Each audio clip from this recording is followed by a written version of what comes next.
Hi, my name is Hannah, and I am back with another reading wrap-up. I have had a bit of a weird month with reading, so I had a great first week of August, and then we've had visitors, some health things, just things come up, and so I've read a little bit, but not quite as much meaningfully anyway. I don't know about you, but I always get in August, just end of summer, I end up just wanting to read just something light and fluffy. So I ended up reading 10 books that were all the equivalent of a Hallmark movie, and I didn't keep track of them. I don't even remember the titles, just for personal enjoyment. So I'm just gonna wrap up some of the slightly better books that I have read this past month, and I'm gonna jump back into a bit more of a normal routine starting in September now that school will be starting, life is normal again, and overall the summer stuff, and I'll get back into my regularly scheduled reading. So let's jump into that. So I read the book Build Your House Around My Body by Violet Cooper-Smith, and this was a recommendation from Erin over at its.erinnn, so I'll make sure to link her channel down below. The tagline is, "Two young women go missing decades apart. Both are fearless, both are lost, and both will have their revenge." So it's got a lot of supernatural kind of elements to it. So I ended up rather liking it as an interesting Vietnamese ghost story, a little bit different than something I typically would read, and some parts of it I didn't quite get, and I had a little bit of a hard time figuring out which timeline things were happening in. Toward the beginning of the book, I was, we have 1986, we have 2011, we have stories of the past. It kind of is hard to follow at first, but I liked how it came together. I thought there was some interesting commentary on as it says, possessed lands and possessed bodies, and there were some interesting takes on colonialism and all sorts of things. That way, I do agree with it, almost borders on feeling a bit like a fever dream. So if you want a very clear-cut book, I don't know if this is for you, but I thought that the way it was told was kind of beautiful in some ways, and it really felt like a really old tale and very steeped in some history and stuff. So I thought it was interesting. Probably wasn't my favorite book, but definitely one that made me think a little bit. So this next book I picked up accidentally. It's called The Year I Stopped Trying, a novel by Katie Heaney. And I didn't know what I was getting into, started reading it, and I really actually found a lot that to connect with. This is a young adult book. This is talking about a girl who she accidentally doesn't turn in one of her assignments one day, and she's ready for all the bad things that she's been worried would happen if she wasn't a good student to happen, and they don't. Nothing bad happens, and so she stops doing her homework. She stops trying. She's trying actively to be somebody who doesn't try, and I found a lot of this very relatable. In not that I've stopped trying, but I do know, especially as a teenager, I had those feelings of I have to get everything done. That's just who I am, is I have to do all the assignments, I have to do a good job. And just this kind of exploration, I found it almost a little bit cathartic or something, this exploration of, if you stop trying, your parents probably, they're still gonna love you.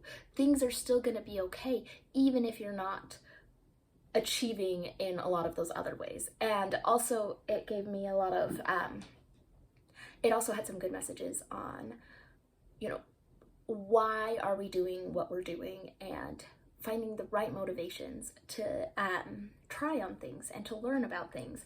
And so it had its moments of being a little dark. It was kind of witty. I just found it to be a little bit fun. interesting. You know, so what this book reminded me a lot of is I read a book, oh, okay, My Year of Rest and Relaxation, I think is what it was called. And it was about a girl who decided she needed to try to sleep for a year, and then she would, you know, like rise up like a butterfly and be able to live life again. And I kind of hoped that that book would have some of the messages that this book had, and instead that book ended up giving me just like a laundry list of pills that she took to keep herself asleep. But this one, I feel like really did explore that. What if I don't live up to societal expectations? And what if I don't do what is expected of me? Is that a problem? And what does bring meaning, and how do I find motivation to do things on the day-to-day? So I liked it a lot for a young adult, contemporary, something fun. Like, this was interesting. This next book was a recommendation from Anne with a Book, so I will make sure to link her channel down below. And this is called The Icepick Surgeon: Murder, Fraud, Sabotage, Piracy, and Other Dastardly Deeds Perpetrated in the Name of Science by Sam Kean. And this was perfect for me this month because I have kind of a shorter attention span this month. I wanted to have some light, fluffy books, and this had more substance, but also each chapter was very distinct, so I didn't feel like I had to put a lot into it. I didn't have to get super invested, and I could just enjoy each chapter as it was. So this book is following basically what I would call like scientific malpractice cases. So when has science been used to justify doing horrible things, as well as when have people used unethical means to do their science? Just that's what this book is about, and each chapter is following kind of a different case, and then there's some conclusions toward the end about just ethics in science. So I enjoyed this. I thought some of the stories were stronger than other stories. It talked about like people who had to get involved or chose to get involved with the slave trade in order to further their science, or people who perpetuated murders, or policies that incentivized murders, or all sorts of different things that happened in the pursuit of science. So interesting. I listened to the book 10 Steps to Nanette by Hannah Gadsby, and I did enjoy listening to this. If you have seen Hannah Gadsby's Netflix specials, you will really like this book. Basically, it's mostly just kind of a little bit of a memoir, but it very much felt like her Netflix specials in that it was gripping and I just wanted to keep listening, and it is so much longer than a 1 hour special, but hearing her read it, I didn't want to stop. So very, very interesting, talking about her life. Highly recommend. Very interesting to see where she's coming from, how she got her start in comedy, what meaning she's found from it, like all sorts of things. I really did enjoy this book. I don't think I would recommend it to someone who hasn't watched and enjoyed the Netflix specials, but if you have, I think that this book is really great to go along with it. And to finish it off, a book that I really just didn't enjoy, I read The Idiot by Elif Batuman. And this is following a young woman who is starting at Harvard, and she, you know, it's a bad book when I can't even think of how to describe it. I don't know. She likes some guy, emails him, goes on walks with him, and then at a certain point she ends up going to Hungary so she can see him on the weekends. But it's so boring. I just didn't get it. I mean, I just couldn't find anything. The only reason I kept reading this was just because I was on a trip and it was the only thing I had, but I just did not get this book. I mean, she's a daughter of Turkish immigrants. There's a lot about language, and it's very like literary and like, oh, let me talk about what this email could have meant and what words really mean and what the purpose of language is.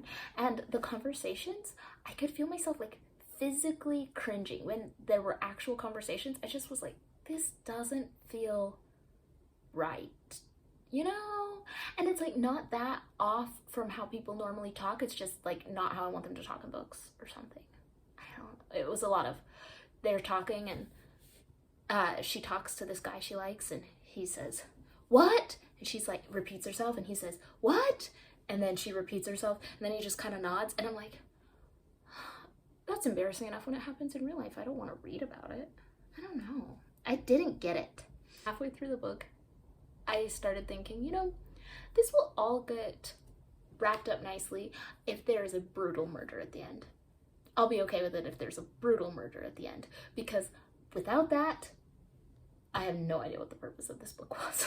So, yeah, not my favorite. On Goodreads, it says that people who enjoyed this also enjoyed my year of rest and relaxation, which I talked about earlier, and I did not like that book either. So I guess this is some sort of genre that I don't quite get.